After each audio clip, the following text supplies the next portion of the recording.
Bom, gente, vamos começar o nosso tema desta manhã. Vamos começar. Se você tiver a sua Bíblia fácil aí, suas anotações, prepare já para nós começarmos este nosso encontro. Hoje o tema é retorno. Pai, nós te louvamos e te agradecemos pelo dia que o Senhor nos dá e por saber que o teu amor, tua misericórdia se renovaram nesta manhã sobre a nossa vida. Grande é a tua fidelidade. Pedimos ao Senhor que nesta manhã o Senhor mais uma vez fale em nosso coração. Eu oro e peço na certeza de que o Senhor sempre ouve a nossa oração. Louvado seja o teu nome, em nome de Jesus. Amém. Amém, meus amigos. Vamos lá, me diga, por favor, como é que foi o seu encontro com Jesus? Como é que foi o início da sua vida cristã? Qual que era a intensidade do seu amor por Jesus? Fala para mim sobre isso. Você teve um encontro com o Senhor? Se você teve um encontro com Jesus, como é que foi esse encontro? Como é que foi o início da sua vida cristã?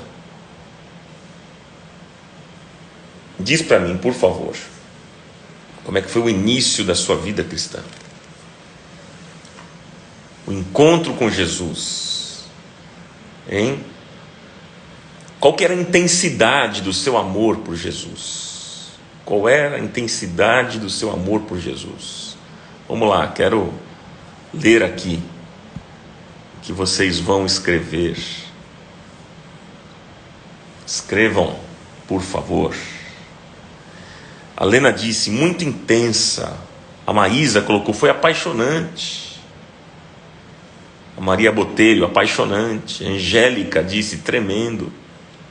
A Ilza Maria disse, foi lindo, chorava muito. A Regiane disse, foi doloroso o encontro, mas foi necessário. Fui ministrado por uma pessoa que estava desviada, e aí ambos estamos firmes até hoje em Cristo. Que legal, que legal. Vamos lá, Roseli disse, muito forte. A Cláudia Tene disse, não tem um fato assim marcante, pois esse encontro foi se dando aos poucos, e quando vi hoje era totalmente dele. Que legal. A Vanessa disse, foi bem doido. A Ilceia disse, eu tinha 15 anos, foi lindo demais, meu primeiro amor. Que bom, que legal. Intensidade foi tremenda, disse a Vicky. A Ana disse, eu fui muito resistente, demorei a entender, né? Gessem, encontrei o amor de Jesus, foi apaixonante. Que legal, Ana. Cada um teve um tipo de experiência, né? Muito legal. A Lisa disse, foi inexplicável, indescritível. Estou lendo aqui, um encontro intenso, melhor coisa da vida. A Roseli já disse, foi doloroso, né? A Ângela disse, 21 anos e meio, primeiro amor. A Maria Pascoal disse, foi uma sede imensa de ser alcançada por essa graça e amor incondicional. Estou lendo aqui, tanto da turma do Facebook quanto do Instagram, gente. Vamos lá, escrevam, por favor. A Ângela disse que foi alcançada pela rádio. A Vera disse, agradecida sempre, entrei desenganada no centro cirúrgico e o médico disse, você está viva por um milagre. Olha só. O Leon disse que a esposa dele que o levou para a igreja. A Sueli disse que a minha melhor fase é agora. Depois que tive um encontro com Jesus e apaixonado, estou firme a cada dia. Que legal. A Karen Fernandes disse, eu tinha raiva de crente. Hoje eu amo. Vamos lá, vamos lá. A Lia Bonol disse, foi maravilhoso. A Eloá Aline disse, porém meu batismo foi em 2016. A Kátia disse, o primeiro amor a gente nunca esquece e abandona. A Carmen disse, meu foi triste, mas foi intenso. Uau, estou lendo aqui. A Fernanda Santos disse, eu era católica e aos 14 anos tive esse encontro, primeiro amor, apaixonante. Jesus, jamais quero deixar de sentir esse amor, esse cuidado. Amo Jesus a cada dia. Que legal, que legal. A Marcele Toledo disse, eu diria que foi um encontro marcado para mudar circunstâncias. A Isabel Lopes disse: não fui pela dor, mas fui resistente. Val Fernandes disse que era espírita. Ele me achou e me tirou das trevas, puro amor. Muito bom, gente, que legal. Neide disse: foi lindo o amor. A Sara disse: nasci num berço evangélico, mas o amor verdadeiro eu conheci na comunidade, na nossa comunidade. Que legal, Sara, muito bom. A Mônica disse: foi pouco tempo a pouco, mas no retiro Peniel. Foi no retiro Peniel, maravilhoso. Senti a presença de Jesus, me levantar, me abraçar. Que legal. O Renan disse que sofreu um acidente de moto. Tenho 7 fraturas na face. Graças a Deus, um milagre. Olha só, que legal. Muito bom. Estou lendo aqui os comentários de vocês. Estou lendo os comentários. O Kleber disse: meu amigo, foi impactante. Isso vem me transformando a cada dia, mas nos dias de hoje, com mais consciência e entendimento. É isso aí, amigo, com mais maturidade, né? A Lia disse: me entreguei totalmente a esse amor incondicional. A Vanessa disse: voltei ao primeiro amor na comunidade. Minha igreja se desintegrou e ficamos anos procurando uma igreja para nossa família. Estamos super felizes. Que bom, viu, Vanessa? Deus te abençoe, amiga. Poxa vida, foi surpreendente. Recebi um convite de uma amiga, tal. Olha só, quantos testemunhos aqui, gente, do encontro que tivemos com Jesus. Muito legal, gente, foi muito bacana, que legal. Eu gostaria de convidar você a abrir o texto comigo para a gente ler. Olha só esse texto, gente. Olha esse texto de Apocalipse, capítulo 2, versículo 1 até o versículo 7. Olha o que é que diz. Estas são as palavras daquele que tem as 7 estrelas em sua mão direita e anda entre os 7 candelabros de ouro. Conheço as tuas obras, o seu trabalho árduo e a sua perseverança. Sei que você não pode tolerar homens maus, que pôs à prova os que dizem ser apóstolos, mas não são, e descobriu que eles eram impostores. Você tem perseverado e suportado sofrimentos por causa do meu nome, e não tem desfalecido. Contra você, porém, tenho isto: você abandonou o seu primeiro amor. Lembre-se de onde caiu, arrependa-se e pratique as obras que praticava no princípio. Se não se arrepender, virei a você e tirarei o seu candelabro do lugar dele. Mas há uma coisa a seu favor: você odeia as práticas dos nicolaítas, como eu também as odeio. Aquele que tem ouvidos, ouça o que o Espírito diz às igrejas. Ao vencedor, darei o direito de comer da árvore da vida que está no paraíso de Deus. Amém, gente? Apocalipse capítulo 2, versículo 1 ao versículo 7 foi a nossa leitura. Bom, gente, eu perguntei para vocês sobre o encontro que vocês tiveram com Jesus, como é que foi o início da vida cristã.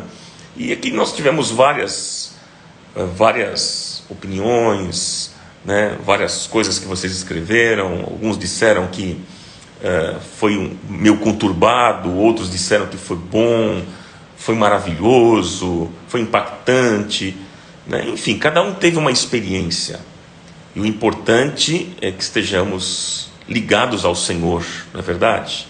Sempre, né? E eu perguntei também para vocês qual que era a intensidade desse amor que você tinha por Jesus. Qual a intensidade? Mas eu pergunto uma coisa muito importante nessa manhã: como é que está esta intensidade hoje? Eu vi aqui gente dizendo que teve uma experiência com Jesus há 31 anos atrás, há 20 não sei quantos anos atrás, enfim.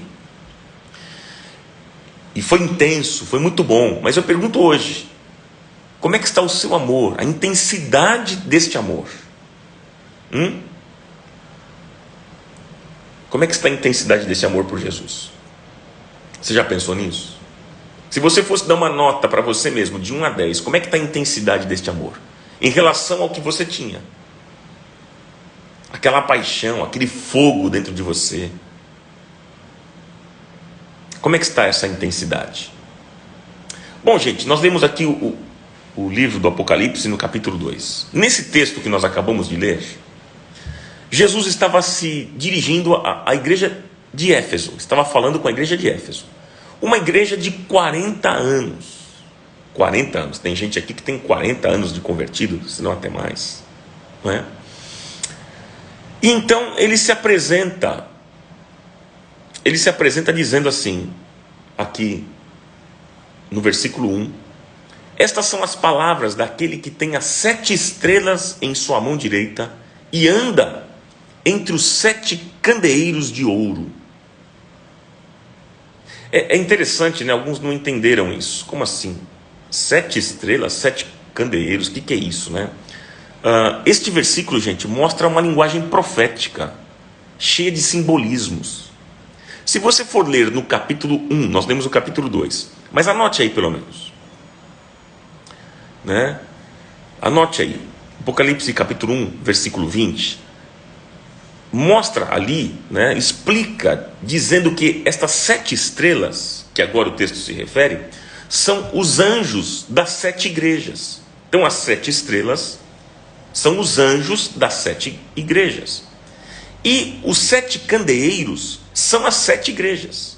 Então, se você for ler Apocalipse capítulo 1, versículo 20, você vai entender esses simbolismos. O que é que significa 7 estrelas e o que é que significa 7 candeeiros. 7 estrelas significa os anjos das 7 igrejas, né? E os 7 candeeiros são as 7 igrejas. E então Jesus enviou cartas às 7 igrejas da Ásia. 7 igrejas. A primeira delas foi Éfeso. Quando Jesus se refere à carta ao anjo de cada igreja, ele está se referindo a quem? Está se referindo aos pastores. A palavra anjo vem de ângelos no grego, que significa mensageiro. Tá? Então, Jesus estava falando aos mensageiros dessas igrejas, ou seja, aos pastores das igrejas. Em outras palavras, Jesus estava dizendo que ele tem os seus pastores na mão direita, na sua mão direita.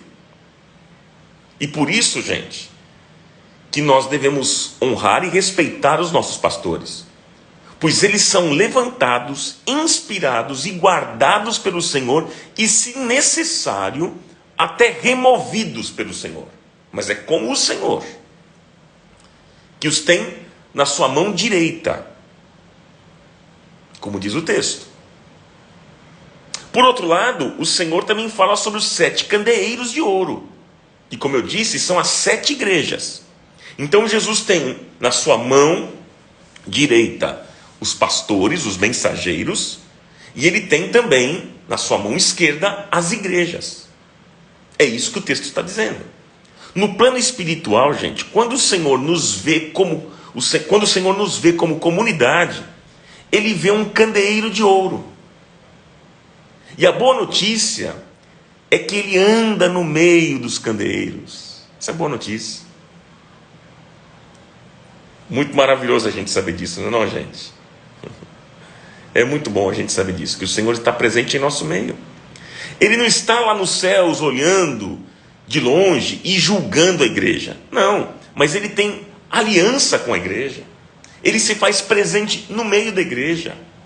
Ele vem avaliar a igreja não como um fiscal, mas como um noivo apaixonado que quer receber a sua noiva para viver para sempre com ele. Então, gente, resumidamente, quem estava falando era o Senhor que estava falando, que guarda os pastores e que anda no meio da igreja. Guarda os pastores e anda no meio da igreja.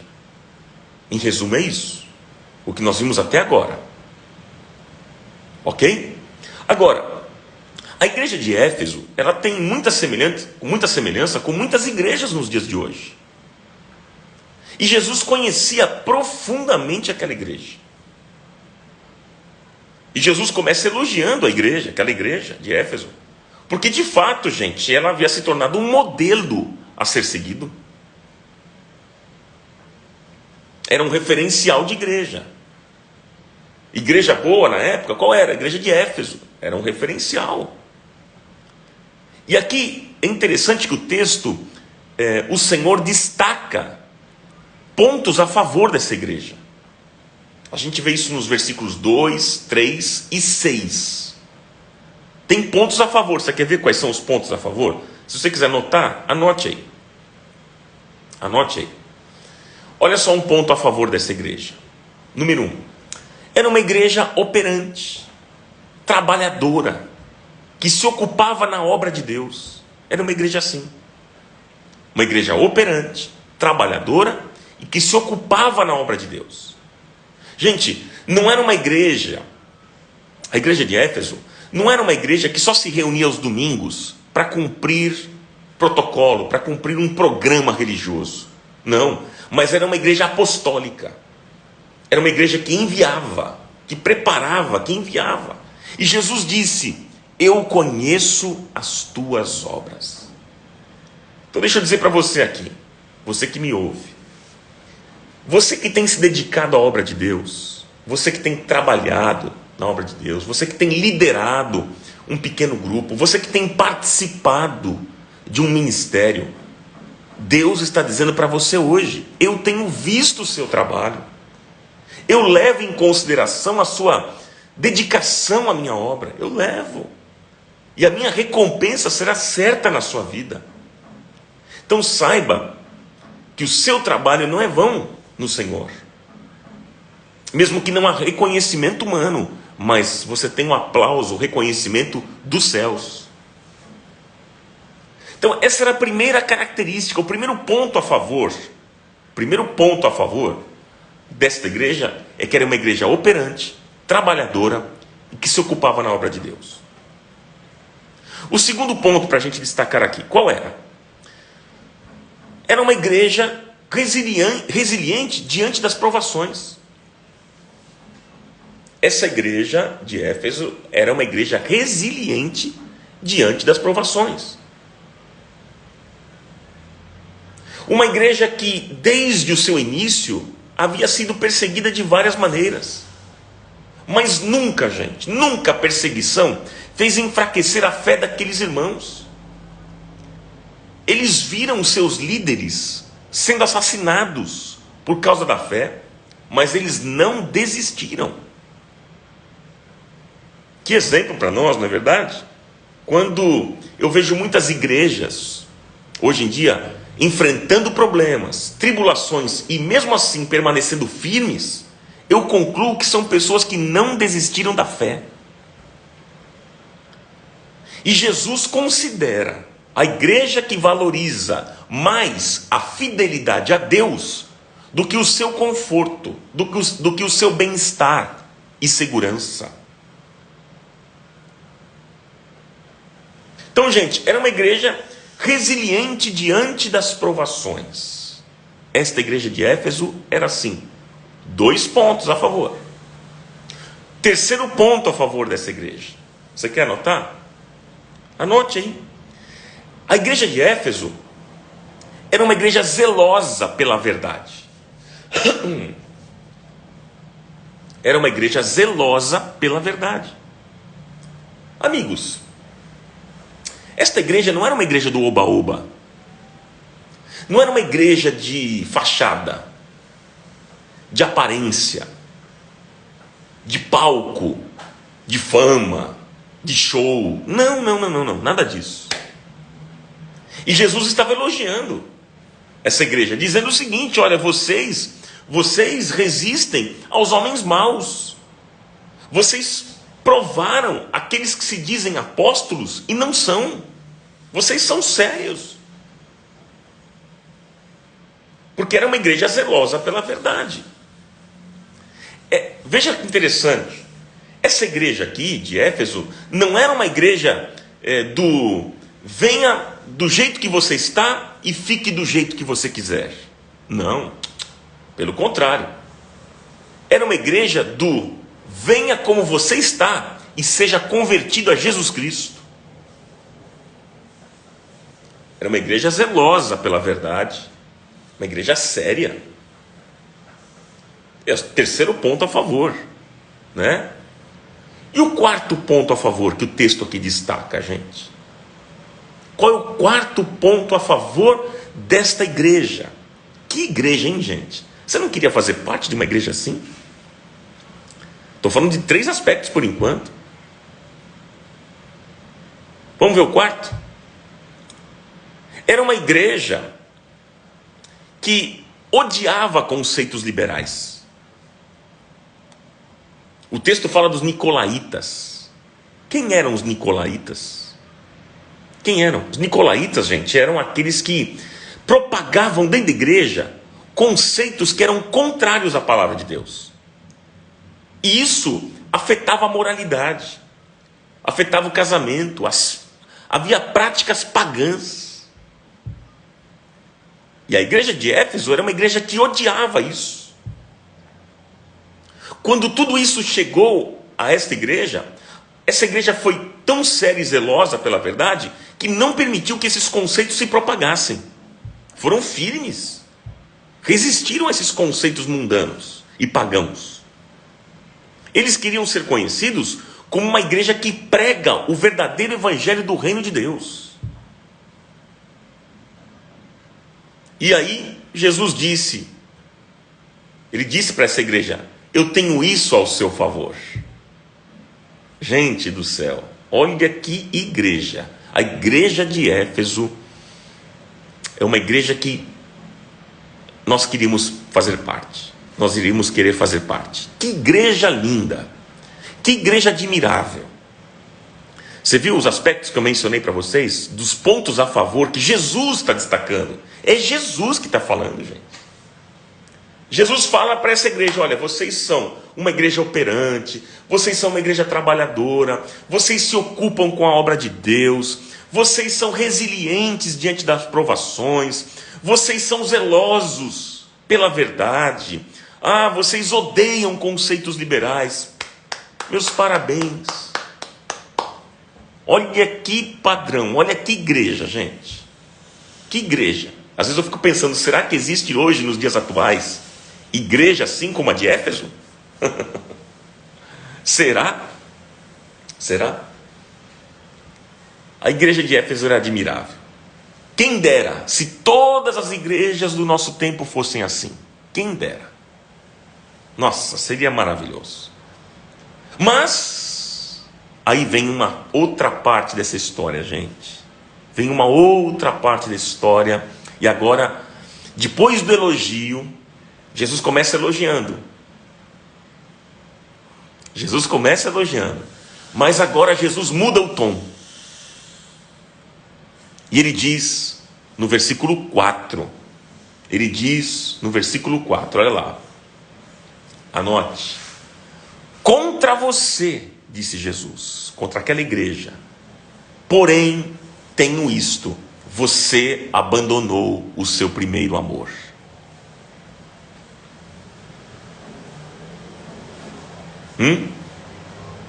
Jesus destaca todas as virtudes. Mas agora ele para um pouco, ele diz assim: eu tenho algo contra vocês. Vocês abandonaram o primeiro amor. Em outras palavras, gente, o que é que Jesus estava dizendo? Jesus estava dizendo o seguinte: ei, igreja, onde está a paixão de vocês? Onde está o brilho nos olhos de vocês? Onde está, igreja, a sede pela minha presença? Onde está? Vocês fazem tudo bonitinho, vocês fazem tudo certo, tudo muito legal, mas está faltando o principal. Eu sinto falta do principal. Onde está o primeiro amor? Aquela paixão do tempo que vocês me conheceram, quando vocês tiveram aquela experiência comigo lá atrás. Cadê? Cadê esta paixão, este fogo, este primeiro amor?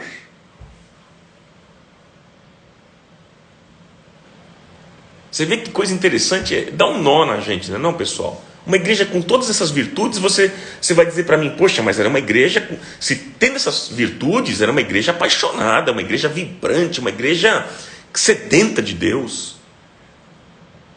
Na nossa cabeça, a gente pensa assim. Mas Jesus está dizendo aqui, Jesus, olha, vocês têm todas essas virtudes, mas está faltando algo principal. Eu sinto falta. Onde é que está o primeiro amor? Cadê aquele fogo? Cadê o brilho dos olhos de vocês? Onde está a paixão de vocês? Cadê aquela sede pela minha presença?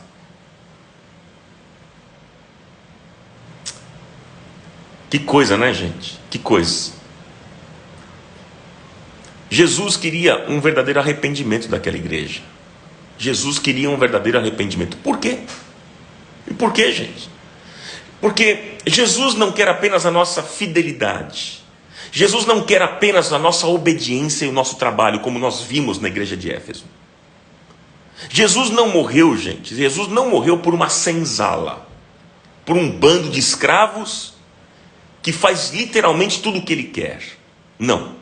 Mas Jesus morreu para formar um povo que tivesse amizade, relacionamento, comunhão e intimidade com ele. Foi para isso que Jesus morreu. Paixão o que é, gente? Paixão é brilho nos olhos. Paixão é expressão. Paixão é prioridade. Gente, no reino de Deus e na nossa relação com Deus, é o amor que valida tudo. É o amor. Sem amor, tudo que a gente faz não tem sentido. Perde o sentido. E aqui o que eu estou dizendo não tem nada a ver com cumprir rituais. Eu não estou falando de cumprir rituais, de obedecer leis e regras, acatar imposições. Não é isso que eu estou me referindo. Mas é sobre amar. E estar cada dia mais apaixonado pelo Senhor. É isso que eu estou me referindo. O apóstolo Paulo tinha esse entendimento, gente. Paulo tinha esse entendimento. Quando ele escreveu a sua primeira carta aos Coríntios, ele estava preocupado em organizar a igreja naquele momento, em instruir os irmãos, em falar sobre dons espirituais, em falar sobre como ser cheio do Espírito Santo, como praticar os dons, as profecias, os dons de línguas, interpretação. Depois leia lá, dando instruções práticas destas coisas que eu estou falando. Paulo estava preocupado em organizar a igreja. Mas é interessante que no capítulo 13 de 1 Coríntios, ele para. Ele dá uma parada e ele pensa: o que adianta eu organizar essa igreja se ela não entender o principal? E então Paulo começa, lá no capítulo 13 de 1 Coríntios, ele começa dizendo o seguinte: eis que vos mostro um caminho muito mais excelente. Quero mostrar para vocês um caminho mais excelente. Quer dizer, ele está falando sobre os dons, está falando sobre o trabalho, organizando a igreja, mas ele para um pouco e ele fala: mas espera um pouquinho, eu quero mostrar para vocês um caminho melhor, um caminho mais excelente. E aí ele diz, no versículo 1 de 1 Coríntios 13, versículo 1 em diante, que é um texto que você conhece, quando Paulo diz que é uma das poesias mais lindas da Bíblia, sobre o amor.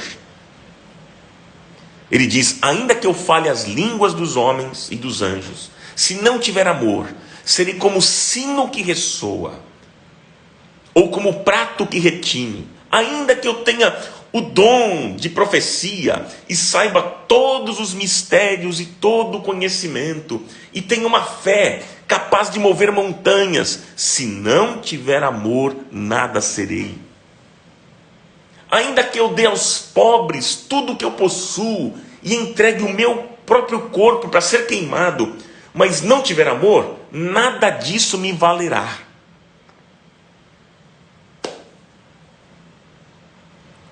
Nós precisamos entender este valor, queridos. Nós precisamos entender este valor. É o amor e a paixão que autentica as coisas que nós fazemos e aquelas que nós renunciamos. O que fazemos e o que renunciamos. É o amor. Jesus quer que nós pratiquemos os dons? Quer, claro. Ele quer que pratiquemos, que profetizemos? Sim, também. Ele quer que nós trabalhemos no reino? Claro. Que evangelizemos? Sim. Que exerçamos a nossa fé? Também. Que façamos boas obras? Claro. Ele quer tudo isso. mas Ele quer que façamos tudo isso debaixo de paixão, porque senão não tem sentido, gente. Que me parece que essa igreja de Éfeso estava vivendo isso. Eles faziam tudo isso que eu estou dizendo. Eles praticavam dons, profetizavam, levavam a sério o reino de Deus, a igreja, trabalhavam, evangelizavam, exerciam a fé, faziam boas obras e uma série de coisas que a gente destacou aqui. Mas faltava algo mais, o mais excelente, como Paulo fala. Faltava o mais excelente, faltava paixão, aquele fogo. Meus amigos, nós precisamos reconhecer que o que tem acontecido com grande parte de nós aqui é que nós abandonamos o nosso primeiro amor. Precisamos reconhecer isso. Muitos que estão aqui nesta live abandonaram o primeiro amor. Se tornaram religiosos. Eles gostam de boas palestras, acham legal o que a Bíblia diz, são simpatizantes da religião. Poxa, que legal, como Jesus falava palavras bonitas, coisas boas, mas estão frios, apáticos, falta uma experiência com Cristo. Frequentar cultos parece que para muitos já não é mais valor. Inclusive isso é algo que me preocupa nesta volta da pandemia. Tem muitos que estão acomodados em casa, não querem saber de estar congregando, porque parece que está se perdendo o valor do congregar. Será que isso está te alcançando, essa frieza, essa apatia está alcançando a sua vida? Perceba isso em você e seja honesto com você mesmo. Não tente se enganar. Às vezes eu fico observando irmãos que poderiam estar conosco num culto presencial, não estão mais, preferem ficar em casa ou fazendo qualquer outra coisa. Até dizem que assistem, online, mas eu confesso para vocês que eu duvido. Se distraem com qualquer coisa, não estão juntos, não estão congregando, porque estão frios. Frequentar os cultos já não é mais valor. Que triste isso, gente. Já não oram mais com aquele fervor, com aquela intensidade, como faziam antes. Mas agora apresentam desculpas para servir no reino. Tudo é um peso, agora não dá, está difícil, agora eu não posso me envolver. Mas Deus sabe do meu coração, Ele sabe da intenção do meu coração. Deixa eu dizer para você algo importante sobre intenções. Não acredite nas suas boas intenções se você não estiver disposta a transformar as suas boas intenções em ações. Não acredite. Esse papo de que Deus conhece o meu coração, Ele sabe o quanto eu gostaria de me envolver. Muitos dizem isso, mas nunca se envolvem. Nunca chega o dia. Nunca chega o dia. Não, Deus sabe, mas vai chegar o dia que eu vou conseguir. Vai chegar e esse dia nunca chega. Mas Deus conhece a intenção do meu coração. Gente, o amor acontece com atitude, com compromisso. O amor não é fala, não é conversa. Amor é serviço, amor é entrega, amor é doação. Então tem muita gente apresentando desculpas para não estar nos cultos, para não participar do serviço no reino de Deus, na obra de Deus. Mas Deus conhece a minha intenção, vai chegar o dia que eu vou conseguir. Deus sabe que eu estou trabalhando muito, Deus sabe da minha dificuldade. Gente, não acredite nas suas boas intenções se você não estiver disposto a transformá-las em ações. Porque o amor é o que o amor faz. O amor acontece com atitude, o amor acontece com compromisso. Muitos estão apagados, sem brilho nos olhos.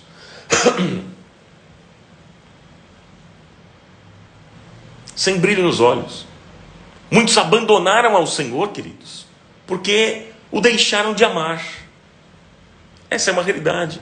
Mas o que me chama a atenção nesse texto aqui, que eu queria compartilhar com vocês, é que Jesus não faz apenas o diagnóstico, Ele também dá o remédio. Ele mostra o diagnóstico, mas Ele dá o remédio. Ele não é como um médico irresponsável, que apenas mostra para você a sua enfermidade e diz que ela é perigosa e não te dá a medicação necessária. Não. Agora Jesus, ele dá o diagnóstico, ele mostra a enfermidade, mas ele mostra o caminho. Ele mostra o remédio para a cura dessa doença. E o texto mostra para nós aqui qual é esse remédio. Qual é o remédio, gente? Qual é o remédio? O caminho para voltar ao primeiro amor passa por 3 lições. O caminho para a volta do primeiro amor passa por 3 lições. Você quer anotar? O caminho do primeiro amor passa por 3 lições. Primeiro, lembrar. Segundo, arrepender. Terceiro, voltar a praticar. 3 lições simples, importantes para a nossa vida: lembrar, arrepender e voltar a praticar. Você pode anotar isso? São as 3 lições, é o remédio para a cura deste mal. Para a cura deste mal. Lembrar, arrepender e voltar a praticar. Vamos falar sobre lembrar. É o texto que diz isso. No versículo 5, olha o que aqui diz aqui, ó. Deixa eu até ler com vocês. Versículo 5 diz assim: lembre-se, lembrar. Lembre-se de onde caiu. Arrependa-se, arrepender. E pratique as obras que praticava no princípio. São as 3 lições aqui: lembrar, arrepender e praticar as obras que praticava no princípio. Voltar a praticar. Lembrar. Vamos falar sobre a primeira. Lembrar. Quando Jesus disse, lembre-se de onde caiu, se refere ao lugar onde você já esteve. De onde você caiu? A que altura você caiu? Que você esteve? Já esteve? A que altura? Lembra quando um culto, não sei se você lembra, mas quando um culto era a melhor coisa que tinha para acontecer no seu dia? Você lembra disso? Você não via a hora de chegar. Era a melhor coisa da semana, era quando chegava aquele encontro, o culto. Você lembra disso? Lembra que responder a um apelo depois de uma pregação era algo que fazia você correr lá para frente, para se lançar na presença de Deus? Você lembra disso? Jesus está falando, lembra, traz a sua memória.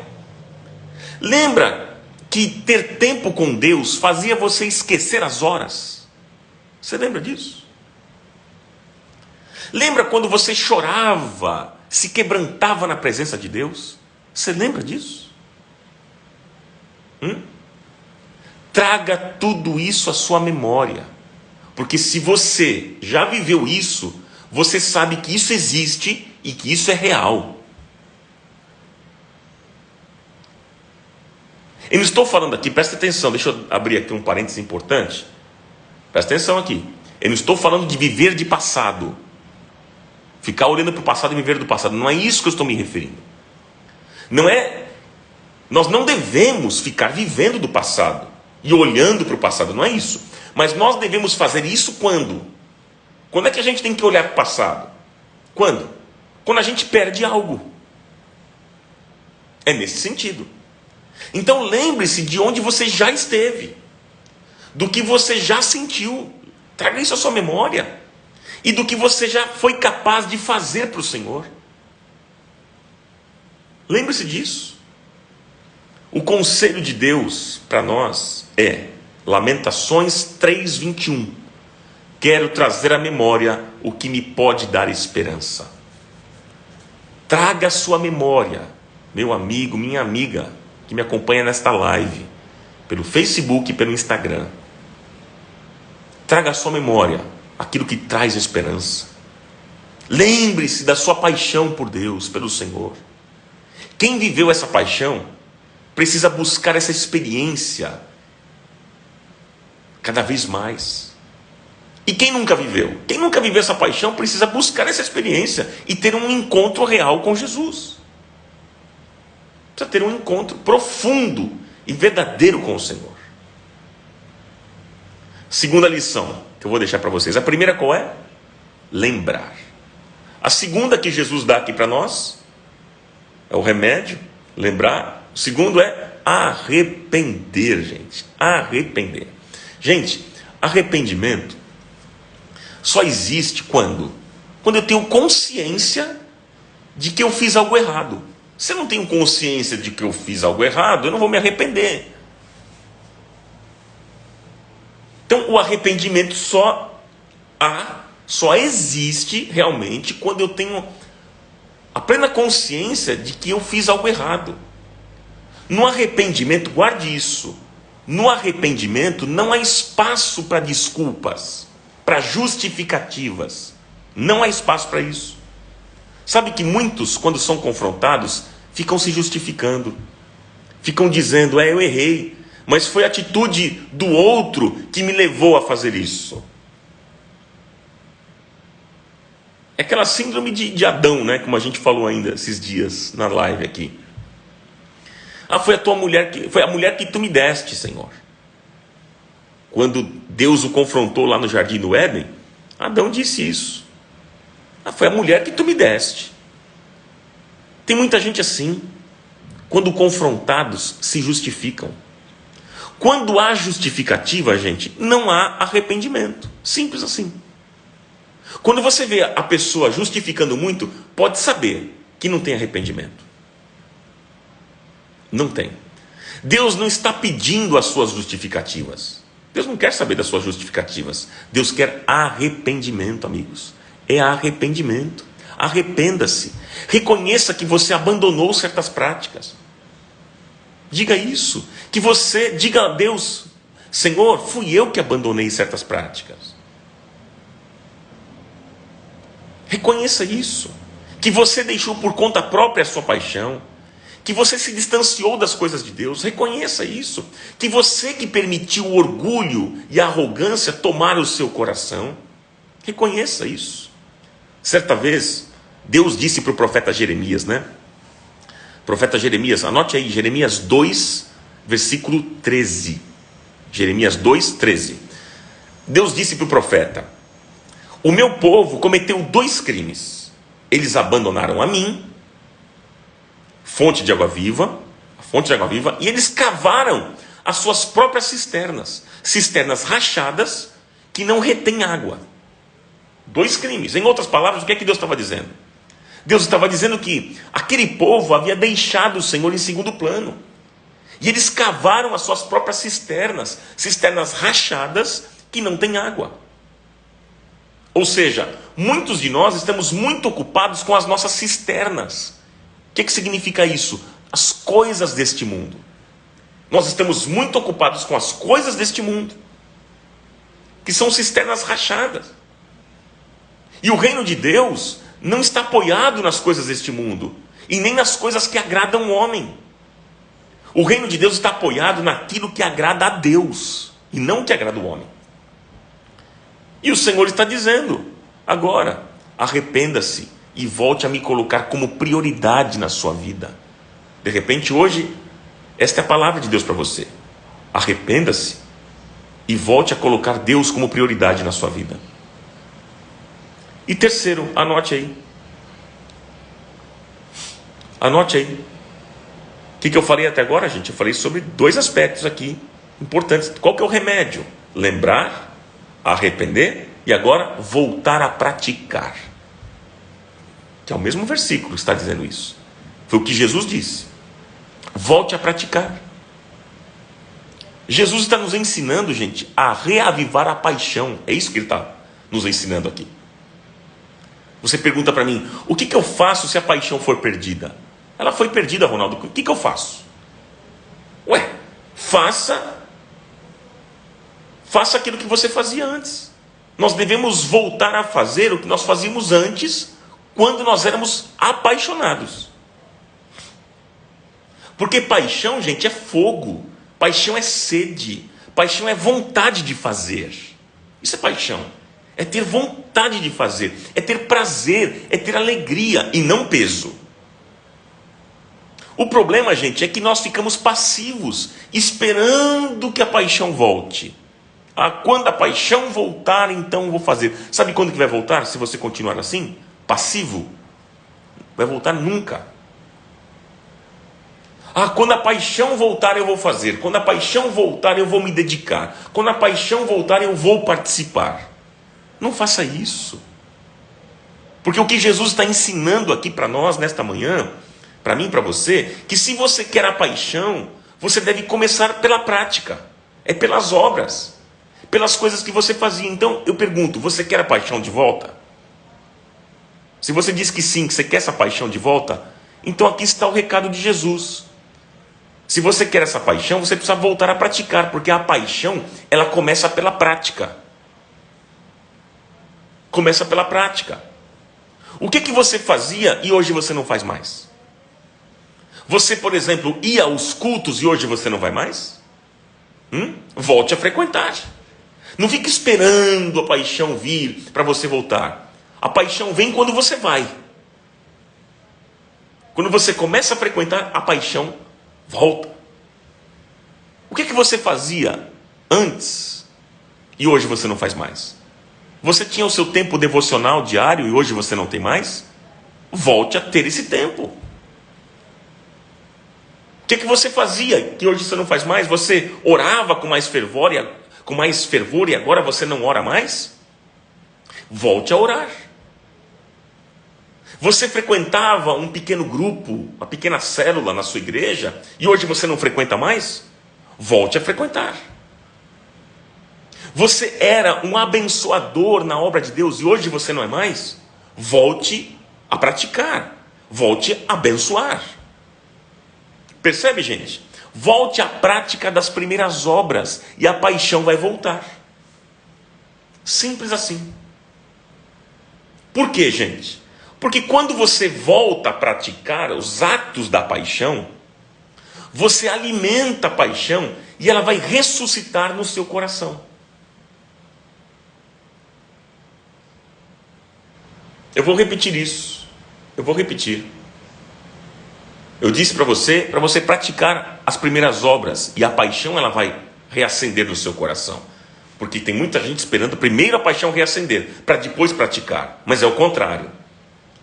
Primeiro você pratica, depois a paixão ela volta. Porque quando você volta a praticar os atos da paixão, você realimenta a paixão e ela vai ressuscitar no seu coração.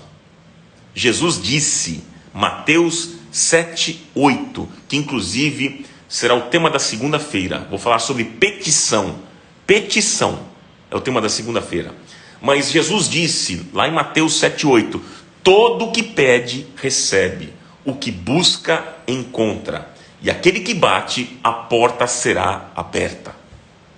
O que pede, recebe. O que busca, encontra. E o que bate, a porta será aberta. Jeremias 29:11 em diante. Jeremias 29:11, que diz assim: porque sou eu que conheço os planos que tenho para vocês, diz o Senhor, planos de fazê-los prosperar e não de lhes causar dano, plano de dar-lhes esperança e um futuro. Então vocês clamarão a mim, diz o Senhor, virão orar a mim, diz o Senhor, e eu vos ouvirei. Eu os ouvirei.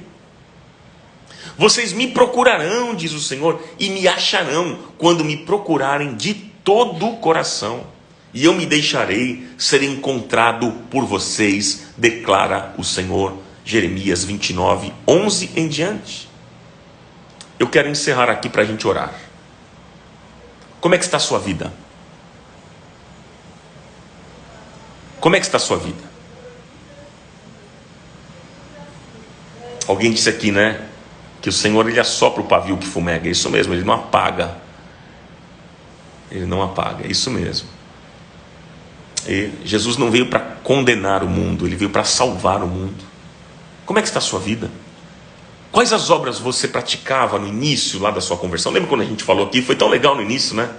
Quando nós falamos, conta aí a experiência que você teve com Jesus. E o pessoal contando aqui, todo motivado, e dizendo, foi legal, foi lindo, foi maravilhoso, foi impactante. Eu era apaixonada, eu amava tanto, fazia tanta coisa e tal. Legal. Muito bom isso. Quais as obras você praticava no início da sua conversão e hoje você não pratica mais? Qual é o remédio de Jesus? Lembrar, traga a sua memória. Lembrar, Jesus fala, não é verdade? O que mais que ele fala? Arrepender e voltar a praticar. Quais eram as obras que você praticava lá no início da sua conversão e hoje você não pratica mais? Mas eu pergunto a você também, você deseja voltar ao início, ao primeiro amor? Como é que está o seu amor por Jesus? Seja honesto com você mesmo. Seja honesto. De repente você deu uma esfriada. De repente esta pandemia que surgiu serviu para você se acomodar. Tem muita gente acomodada. Isso é muito preocupante. Isso é muito preocupante. Querendo ser igreja pela internet apenas. Se você for por esse caminho, você vai se dar mal, meu irmão, minha irmã. Não faça isso. Não entre por esse caminho. Não entre por esse caminho. A internet é boa? Claro que sim. Olha como é legal. Olha o tempo que a gente está tendo aqui produtivo. Tempo de palavra, de ministração. Isso é muito legal. Mas ser igreja não é isso. É mais do que isso. É mais do que isso. E vocês sabem disso. A importância de você congregar, de você ter raízes em algum lugar, em alguma comunidade de fé, isso é tão importante. Não fique sozinho. Não fique sozinho. Se você não tem ainda uma igreja que você frequenta, procure uma igreja próxima a você, que você se identifique, mas não deixe de congregar, não faça isso. Não abandone, como diz as Escrituras, como muitos abandonaram. Esta importância do congregar, não faça isso, não abandone isso. Não troque isso por culto de internet, que, como eu disse, é muito bom, claro que sim. Vocês aprendem, nós aprendemos juntos, crescemos, ouvimos a palavra, isso é tão bom, mas isso é apenas um detalhe, um complemento, não é o todo. É muito importante congregarmos, fazermos parte de uma comunidade, porque igreja, gente, é lugar onde nós somos moldados, onde nós somos trabalhados. Igreja é lugar de quebrantamento, é o lugar onde você vai ser confrontado, é o lugar onde você vai desenvolver relacionamentos, porque não existe vida cristã sozinho, isolado. Ninguém é uma ilha. Não existe vida cristã isolado. Ah, eu vou ser cristão na minha casa. Isso não existe. Se você tem pensado assim, é porque está faltando você voltar ao primeiro amor, a prática das primeiras obras. Lembra quando você frequentava culto? Lembra quando você gostava de estar na igreja? Participar dos encontros, das reuniões? O que é que está acontecendo hoje? O que é que está acontecendo hoje? Será que você não entrou num comodismo? E comodismo é perigoso, porque todo comodismo gera pecado. Veja o povo de Israel. Toda vez que o povo de Israel entrava num comodismo, o ciclo era sempre o mesmo. Eles eram vencedores de batalhas, ganhavam e tal. De repente eles se acomodavam, vinha o pecado, destruição daquele povo. Eles clamavam por um libertador. Deus enviava um libertador. E aí eles, de novo, tinham vitórias. E aí voltava ao ciclo de novo, até chegar ao pecado. Chegava no pecado, era duro para o povo de Israel, era escravidão para o povo de Israel. Eles se arrependiam, choravam. E aí Deus enviava um libertador, voltava o libertador e começava o ciclo de novo. É isso que você quer viver? Cuidado, não entre por esse caminho. Como diz o texto aqui, como o Senhor diz nesse texto, versículo 7, aquele que tem ouvidos, ouça o que o Espírito diz às igrejas. Se você tem ouvidos para ouvir, ouça o que o Espírito Santo está falando com você.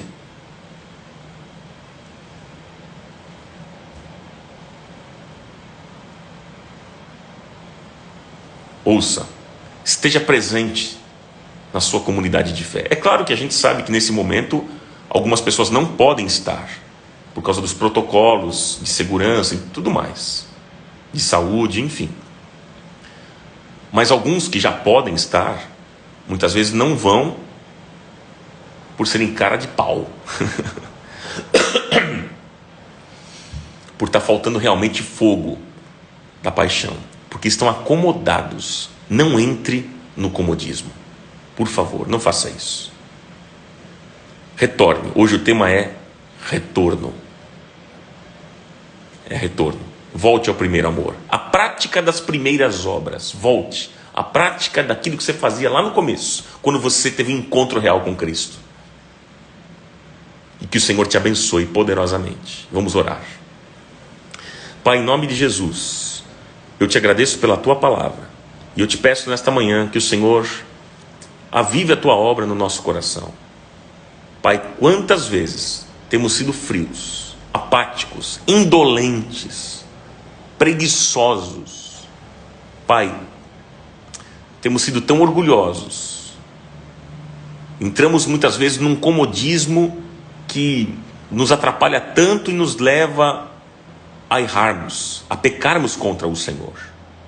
Nesta manhã, nós estamos trazendo à nossa memória, primeiro, aquilo que o Senhor disse para fazermos. As lembranças daquilo que fazíamos quando tivemos um encontro com o Senhor. Trouxemos à nossa memória. Em segundo, nos arrependemos, pedimos perdão, perdoa-nos, Senhor. Perdoa-nos por agirmos mal, por sermos tão insensíveis à tua voz, por queremos muitas vezes caminharmos na vida cristã do nosso jeito. E erramos e pecamos contra o Senhor. Nos perdoe por isso, Pai. Mas nós queremos, em terceiro lugar, como aprendemos hoje, voltar a praticar aquelas primeiras obras, quando havia fogo, quando havia paixão. Senhor, incomoda os meus irmãos nesta manhã, incomoda-me a mim também, Senhor, a todos nós. A gente não quer viver uma vida cristã medíocre. Nós não queremos. Acenda, Senhor, o fogo da paixão no nosso coração. Livra-nos de sermos frios com relação à tua voz. Livra-nos de sermos ouvintes de discursos bonitos e que gostamos, mas não sermos praticantes, Pai. Livra-nos de faltarmos com a prática das boas obras, de faltarmos com a prática da tua palavra. Aquilo que nós aprendemos hoje, nós queremos praticar hoje. Leva-nos à prática hoje, Senhor. Não é para amanhã. Coloca este coração, Senhor, em nós, um coração regenerado, que é disposto a praticar aquilo que o Senhor diz pela tua palavra. Em nome de Jesus, abençoa os meus irmãos, Pai, cada um deles, que a tua graça e o teu favor inunde cada família e cada casa. Eu oro e eu te agradeço, porque o Senhor sempre ouve as nossas orações. Nós te louvamos e pedimos que este final de semana, Pai, seja um final de semana abençoado por ti. Guarda-nos e livra-nos de todo mal. Abençoa os meus irmãos em todas as áreas, na área emocional, física, financeira, familiar, espiritual. Que a tua boa mão esteja cobrindo e abençoando cada um dos meus irmãos, para a honra e glória do teu nome, Senhor. Eu oro e eu te agradeço. Louvado seja o teu nome, Senhor. Obrigado por esta manhã e obrigado por esta palavra. Amém. Em nome de Jesus. Amém.